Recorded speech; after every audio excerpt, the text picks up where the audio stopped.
Support for Vice President Kamala Harris is pouring in from all across the country, including here in Maine.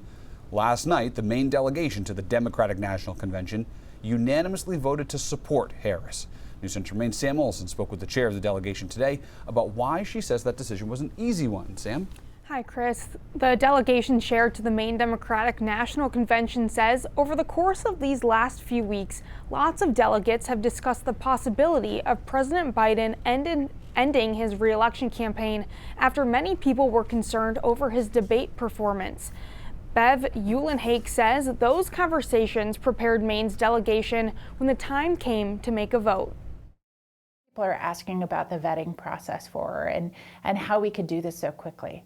She's been being vetted for the last 3.5 years. And Bev Eulenhake says she thinks Vice President Kamala Harris has proven herself worthy of the role. There's a lot of work to be done, but with everyone coalescing around her so quickly, I think that makes it easier. A united Democratic Party makes the process easier. However, News Center Maine political analyst Garrett Mason says he thinks Harris will face a lot of turbulence as she takes over the campaign so late. You have a presidential election 4 months away. This is an unprecedented time in American history. Mason says there is no comparison in modern political history to what the Democratic Party is doing right now. But he says the Harris campaign is off to a very good start after raising about $81 million in just 24 hours after President Biden dropped out of the race. Mason says he wasn't surprised at how fast Harris raised that money because he says it largely came from mega donors who stopped spending on President Biden after the last debate.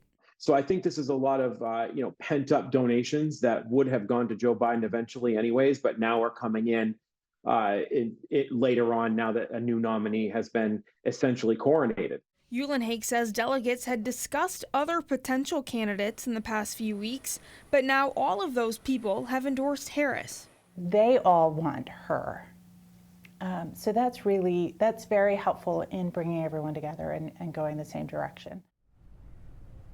The Harris campaign has a lot of work to do in the next few weeks before the National Democratic Convention, including choosing a running mate for vice president. Her husband, First Gentleman Doug Emhoff, will be in Maine tomorrow for a campaign event. A Harris for President campaign source tells us in the past 48 hours, 400 Mainers have signed up as new volunteers to help the campaign. Chris? Well, Sam, a unique election season, no doubt. Thank you.